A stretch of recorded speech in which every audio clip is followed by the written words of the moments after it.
Hello दोस्तों, एक बार फिर से स्वागत है आपका हमारे यूट्यूब चैनल में। तो आज के इस वीडियो में हम यहाँ पर बीएड का नेक्स्ट असाइनमेंट लेके आए हैं फॉर थर्ड सेमेस्टर। ये फॉर थर्ड सेमेस्टर है और यहाँ पे आप जो हमारा इसका टॉपिक है बीएड का असाइनमेंट्स का टॉपिक है, यह है शिक्षा और मानव संसाधन विकास।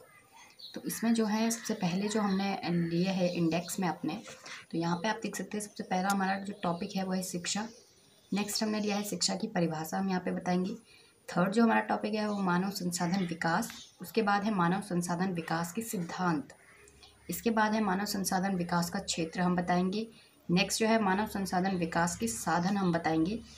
उसके बाद 7वां पॉइंट है हमारा मानव संसाधन विकास के उद्देश्य। 8 है मानव संसाधन विकास का महत्व। तो यहाँ पे हमने मानव संसाधन को पूरा कंप्लीट करने की हम यहाँ पे कोशिश कर रहे हैं। 9वां जो हमारा टॉपिक रहेगा वो है शिक्षा तथा मानव संसाधन विकास। अब इन दोनों को हमने एक साथ लिया है। फिर 10th में हमारा निष्कर्ष आ जाएगा और लास्ट हमारा रहेगा संदर्भ ग्रंथ सूची। तो इस फाइल को हमने किस तरह से बनाया है इसको आज हम देखेंगे। वीडियो को स्टार्ट करने से पहले वीडियो अगर आपको हमारा पसंद आता है तो हमारे वीडियो को लाइक करें, अपने फ्रेंड्स के साथ ज़रूर शेयर करें और चैनल को ज़रूर सब्सक्राइब करें, जिससे आपको हमारे और भी वीडियोस इस तरह से मिलते रहें। हम अपने चैनल पर बीएड के लगभग सभी असाइनमेंट को कंप्लीट करने की कोशिश कर रहे हैं। तो यहाँ पे सबसे पहले हमने एजुकेशन को बताया है कि शिक्षा आखिर होती क्या है। यहाँ पे हम देख सकते हैं कि शिक्षा शब्द की उत्पत्ति शिष धातु से हुई है, जिसका अर्थ है सीखने, ज्ञान ग्रहण करने या विद्या प्राप्त करना है। शिक्षा शब्द का अंग्रेजी रूपांतर शब्द एजुकेशन है। एजुकेशन शब्द की उत्पत्ति लैटिन भाषा से हुई है। लैटिन भाषा में के एडुकेटम यानी कि एडुकेटम शब्द का अर्थ है शिक्षण कार्य करना। यहाँ पे हमने शिक्षा की परिभाषा को ले लिया है इसी पेज में। इसे आप थोड़ा और एक्सटेंड कर सकते हो, शिक्षा को डिफाइन अगर आप ज़्यादा करना चाहते हो तो हमने यहाँ पे शिक्षा की डेफिनेशन भी यहीं पे ले ली है। डॉक्टर राधाकृष्णन द्वारा, गांधी जी द्वारा, फ्रॉवेल द्वारा, अरस्तु द्वारा और पेस्टोलॉजी द्वारा, ये 5 हमने डेफिनेशन यहाँ पे ले ली है। नेक्स्ट देखते हैं हम यहाँ पे। अब हमने लिया है मानव संसाधन विकास, तो इसे हम थोड़ा डिटेल में देखेंगे कि आखिर ये होता क्या है मानव संसाधन विकास। और यहाँ पे हमने ह्यूमन रिसोर्सेज के जो हमने यहाँ पे कुछ एक डायग्राम बना दिया है। तो इसमें है पहले ज्ञान के लिए तथा या शिक्षा के लिए है का नारा सर्वमान्य सिद्धांत बना हुआ था। बालक के चारित्रिक, मानसिक और आध्यात्मिक विकास के लिए शिक्षा देने की परंपरा थी। शिक्षा को अनुत्पादक क्रिया माना जाता था। जब शिक्षा का प्रसार हुआ, नामांकन बढ़ने लगे, व्यय में वृद्धि होने लगी और राज्य को शिक्षा पर अधिक धन खर्च करना पड़ा, तो शिक्षा शास्त्रियों का ध्यान शिक्षा के आर्थिक पक्ष की ओर गया। अर्थशास्त्र की वर्तमान धारणा में मनुष्य की उन क्रियाओं के अध्ययन को प्रमुखता दी गई जिसका संबंध धन से हो। इसमें मानव की धन संबंधित सामाजिक क्रियाओं की प्रधानता है। मनुष्य समाज में रहता है और समाज में रहने के कारण उसकी अनेक आर्थिक समस्याएं होती हैं। तो यहाँ पे डॉक्टर सीगर के अनुसार हमने कुछ एक अर्थव्यवस्था के हिसाब से यहाँ पे बता दी कि क्या होता है ह्यूमन रिसोर्स डेवलपमेंट, और यहाँ पे मार्शल के अनुसार भी हमने थोड़ा सा डिफाइन किया है। आपको ये कंटेंट कहीं पे भी मिल जाएगा, गूगल में अगर आप सर्च करते हो तो। नेक्स्ट हमने यहाँ पर भी इसी टॉपिक को कंप्लीट किया है कि इस दृष्टि से उसका संबंध शिक्षा शास्त्र से भी हो जाता है। शिक्षा शास्त्र में बालक के कल्याण का ध्यान दिया जाता है। इसमें व्यक्ति व समाज की नैतिक आदर्शों की विवेचना होती है।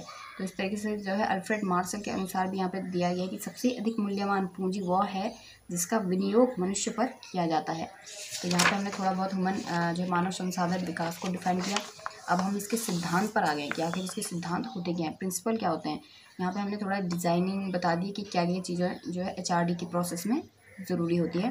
तो यहाँ पे प्रिंसिपल हमने लिखे हैं, कुछ यहाँ पे पॉइंट्स लिखे हैं। इसमें पहला पॉइंट है मानव संसाधन एक संपूर्ण मानव है, अर्थात उसके आर्थिक, सामाजिक एवं मनोवैज्ञानिक कई पहलू एवं पक्ष हैं जो उसके मूल्यों एवं मनोभावों, विचारों, विश्वासों, दृष्टिकोणों को प्रभावित करते हैं। नेक्स्ट पॉइंट है इसमें मानव संसाधन विकास प्रोग्रामों के द्वारा मानव संसाधन की क्षमताओं में विकास किया जा सकता है। थर्ड जो इसमें पॉइंट है वह है कार्मिकों की पृष्ठभूमि, आकांक्षाओं एवं मूल्यों में परस्पर भिन्नता पाई जाती है, अतः हर कार्मिक अलग तरह से प्रबंधित होना चाहिए तथा उसके लिए अलग सिद्धांत एवं उपागम अपनाए जाने चाहिए। तो इस तरीके से हमने कुछ यहाँ पे पॉइंट्स लिखे हैं, ये करीबन 8 पॉइंट हैं, ये हमने यहाँ पे लिखे हैं इसके सिद्धांतों के रूप में। नेक्स्ट हम यहाँ आ गए हैं मानव संसाधन विकास का जो क्षेत्र है। ठीक है, कहाँ कहाँ पे इसकी ज़रूरत होती है, कहाँ कहाँ इसका स्कोप है, और यहाँ हमने उसकी प्रमुख सेवाएं यहाँ पे हमने दिखा दी हैं। ये सारे हमने इस साइड पे। वैसे यहाँ पे आप जो है गूगल के थ्रू कुछ इमेजेस निकाल करके आप चिपका सकते हो यहाँ पे, और बट हमने ये जो है हाथ से ही बनाया है, क्योंकि हमें पता है, जैसा कि सभी को पता है कि आजकल कोरोना का टाइम चल रहा है, तो वो घर से बाहर नहीं निकल रहे हैं, तो अगर फाइल का काम अगर आप कर रहे हैं तो आप हाथ से ही इसे अच्छे से डेकोरेट कर सकते हैं। आप यहाँ कोई पिक्चर बना सकते हैं, या फिर इसी तरह से फ्लो चार्ट के थ्रू भी आप यहाँ दर्शा सकते हो। तो स्कोप ऑफ HRD ये है। इसमें क्या है, मानव संसाधन विकास। मानव संसाधन ये उपार्जन, विकास, मुआवजे, रखरखाव और प्रयोग से संबंध रखता है। यदि मानव संसाधन प्रबंध से इसकी तुलना की जाए तो यह उसका एक भाग है। वास्तव में HRD मानव संसाधन के सही प्रबंधन में सहायक है। तो HRD की क्या क्या वर्णन हम कर रहे हैं यहाँ पे, ये भी 8 और 9 पॉइंट हैं। तो इसमें फर्स्ट पॉइंट है, मानव संसाधन के विकास के लिए निहित आयामों एवं संभावनाओं में कार्मिकों की नियुक्ति। सेकंड इसमें है, संगठन के वर्तमान एवं भविष्य की आवश्यकताओं की पूर्ति के लिए विकास की क्षमता रखने वाले कार्मिकों का चयन। थर्ड जो इसमें है, कार्मिकों का व्यक्ति समूह के सदस्य एवं संगठन के सदस्य के रूप में निष्पादन या विश्लेषण, मूल्यांकन एवं विकास करना। नेक्स्ट जो है, निष्पादन सलाह, निष्पादन परामर्श एवं निष्पादन साक्षात्कार के द्वारा कार्मिकों की अपने उच्च अधिकारियों से शिक्षण में सहायता। नेक्स्ट जो इसमें पॉइंट है, सभी कार्मिकों का नई तकनीकी ज्ञान एवं प्रतिभा की प्राप्ति के लिए प्रशिक्षण। नेक्स्ट जो इसमें है, कार्मिकों में प्रबंधन एवं व्यावहारिक प्रतिभा एवं ज्ञान का विकास करना। नेक्स्ट है, कार्मिकों की जीवनचर्या नियोजन एवं विकास प्रोग्राम लागू करना। नेक्स्ट जो इसमें है, सामाजिक एवं कार्मिक अंतःक्रिया एवं प्रोग्रामों के माध्यम से सीखना। और जो इसमें लास्ट पॉइंट है वह है, कार्मिकों के प्रबंधन में सहभागिता। तो इसमें भी आपको काफ़ी सारे पॉइंट्स और भी मिल जाएंगे, जितना भी आप लिखना चाहो। नेक्स्ट यहाँ पे है, मानव संसाधन विकास के साधन। तो कौन कौन से साधन होते हैं, तो प्रौढ़ शिक्षा होती है, नेक्स्ट हमारी प्राथमिक शिक्षा होती है, थर्ड हमारी माध्यमिक शिक्षा है, और लास्ट हमारी उच्च शिक्षा है। तो यहाँ पे मुझे कोई डायग्राम नहीं मिला, तो मैंने सिर्फ इसी तरह से यहाँ पे मेंशन कर दिया है। तो इसमें प्रौढ़ शिक्षा के तहत आपको बताना होता है कि प्रौढ़ शिक्षा में मानव संसाधन जो विकास है उसका क्या क्या चीज़ें हैं उसके अंतर्गत आती हैं। इसी तरह से प्राथमिक शिक्षा में आपको इंटरनेट पर कहीं भी मिल जाएगा, या फिर आपके पास कोई बुक होगी मानव संसाधन विकास की, तो उसमें ये काफ़ी अच्छे से आपको मिल जाएगा। आप चाहें तो यहीं से भी इसे नोट डाउन कर सकते हैं। इस तरह से यहाँ पे जो थर्ड पॉइंट है वह है माध्यमिक शिक्षा के ऊपर। सेकेंडरी एजुकेशन में जो है मानव संसाधन विकास का क्या जो है कौन कौन से इसके साधन हैं, और लास्ट है इसमें उच्च शिक्षा। नेक्स्ट जो यहाँ पे है कि मानव संसाधन विकास के उद्देश्य क्या हैं। अब हम उद्देश्यों की यहाँ पे बात कर रहे हैं कि कौन कौन से उद्देश्य हैं। तो यहाँ पे भी बहुत सारे उद्देश्य हमने यहाँ लिखे हुए हैं, और यहाँ पे हमने फंक्शंस बता दिया कि HRD का जो फंक्शन होता है प्रॉपर, और यहाँ पे उद्देश्य हमने बताए हैं कि इसमें क्या है। फर्स्ट एक दो जो है उद्देश्यों को हम बता देते हैं। तो इसमें जो फर्स्ट है वो है, सशक्तिकरण तथा क्षमताओं के विकास के द्वारा कर्मचारियों को अभिप्रेरणा देना व नैतिकता में वृद्धि करना। सेकंड जो इसमें है वो है, बेहतर उत्पादन के द्वारा गुणवत्ता में जागरूकता के द्वारा लागत को नियंत्रित करके तथा प्रत्येक कार्य को कुशलतापूर्वक करके प्रतियोगिता को बेहतर बनाना तथा अपने उत्पाद को प्रतियोगियों के उत्पादन से बेहतर प्रस्तुत करना। ये भी एक जो है मानव संसाधन विकास का उद्देश्य होता है हर किसी के लिए। थर्ड जो है, टीम वर्क को बढ़ावा देना। फोर्थ है, संगठन के नियोजन एवं अन्य मोर्चाबंदी कार्यों में कर्मचारियों को सहभागी बनाना।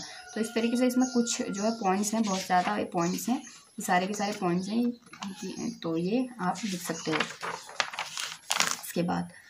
इसके बाद है सिग्निफिकेंस ऑफ HRD का क्या महत्व है। तो ये महत्व के आप देख सकते हैं हमने कितने सारे टॉपिक लिखे, पूरे एक पेज तक लिखा है। तो यहाँ पे इसके महत्व को हमने बताया है। तो क्या है, कार्मिकों को वर्तमान एवं परिवर्तित भविष्य में कृत्य की अनिवार्यता एवं चुनौतियों का सामना करने के लिए तैयार करना, ये इसका एक महत्व है। सेकंड इसमें है, कार्मिकों को संगठन एवं कार्यों के लिए अनुपयुक्त एवं अवांछित होने को से बचाता है। थर्ड इसमें है, कार्मिकों में रचनात्मक योग्यता एवं प्रतिभा विकसित करता है।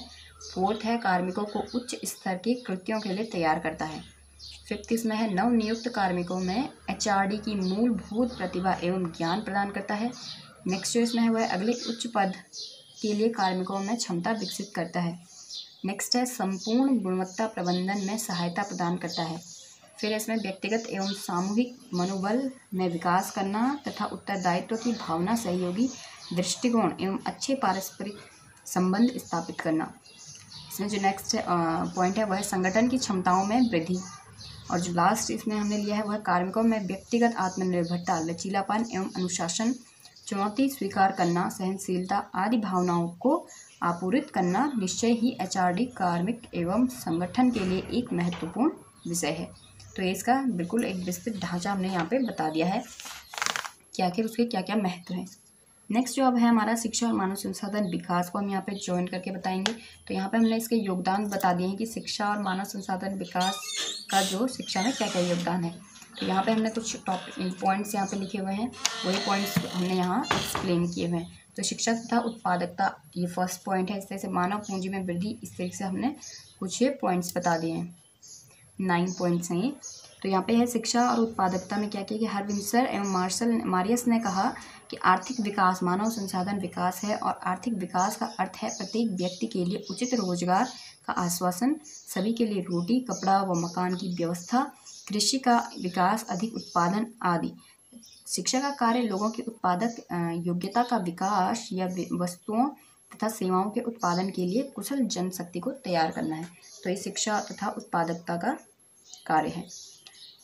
नेक्स्ट जो है इसमें मानव पूंजी में वृद्धि है, मतलब किस तरह से उचित शिक्षा एवं प्रशिक्षण के द्वारा ही मानवीय पूंजी में वृद्धि की जा सकती है और इसके लिए शिक्षा एक सशक्त साधन के रूप में कार्य कर सकती है। अतः शिक्षा संस्थानों का यह दायित्व है कि वे विभिन्न व्यवसायों और कार्यों के लिए व्यक्तियों में आधुनिक ज्ञान, तकनीकी और कौशलों का विकास करें। नेक्स्ट जो इसमें है योग्यता एवं कुशलताओं का विकास है। उसके बाद जो है यहाँ पे तकनीकी कौशलों का विकास है। नेक्स्ट यहाँ पे है मूल्यों का विकास। और जो नेक्स्ट पॉइंट है इसमें 6 पॉइंट दृष्टिकोण एवं व्यवहार में परिवर्तन। तो ये सारी डिटेल आपको गूगल पे भी मिल जाएगी या फिर आपके पास बुक होगी जो मानव संसाधन विकास की HRD की जो बुक होती है उसमें भी आपको ये मिल जाएगा। नेक्स्ट इसमें जो टॉपिक था वो था जनसंख्या नियंत्रण एवं और समृद्धि। उसके बाद सामाजिकरण में सहायक। और जो 9 पॉइंट लास्ट पॉइंट है वो है विकास और अनुसंधान। तो ये हमने कुछ 9 टॉप पॉइंट्स यहाँ पे शिक्षा और मानव संसाधन विकास के अंतर्गत किए हैं। लास्ट इसमें निष्कर्ष यहाँ पर और जो उसके बाद जो है संदर्भ ग्रंथ सूची। तो निष्कर्ष में आप वही चीज़ लिखोगे जो भी आपको यहाँ पर अपनी पूरी फाइल में देखने को मिली है, मतलब क्या चीज़ सही है और क्या चीज़ नहीं है। तो ये इसमें हमने लिखा है कि आज का एक नियोजित विकास का युग है। संसार का प्रत्येक देश योजनाबद्ध तरीके से आर्थिक प्रगति की ओर बढ़ रहा है। शिक्षा इस कार्य में सहायता करती है। जिस देश की शिक्षा व्यवस्था जितनी नियोजित तथा आर्थिक जीवन से संबद्ध होती है वह देश उतनी ही तेजी से आर्थिक विकास करता है। शिक्षा द्वारा मानव की योग्यता, क्षमता और कार्य कुशलता का विकास होता है। तो यहाँ पे ये चीज़ मेन हमने लिखी है, इसलिए हमने कलर पेपर जो पेन का यूज़ किया है। हमारे देश में पहले शिक्षा के सभी क्षेत्रों, व्यवसाय, योजना आदि के लिए शिक्षा मंत्रालय उत्तरदायी था, लेकिन राजीव गांधी काल में इसका नाम बदलकर मानव संसाधन विकास मंत्रालय कर दिया गया था। लेकिन अब 2020 में इसका पुनः नाम बदलकर शिक्षा मंत्रालय कर दिया गया है। तो मानव संसाधन विकास सामाजिक उन्नति का आधार है, यह एक संगठित प्रक्रिया है। और यहाँ पे संदर्भ ग्रंथ सूची में हमने वही वेबसाइट और यहाँ पे बुक का नाम मेंशन किया है जहाँ से हमें अपनी पूरी फाइल का कंटेंट मिला है। तो ज्ञान एवं पाठ्यक्रम की जो बुक आती है आर लाल बुक डिपो की, और wikipedia.org, और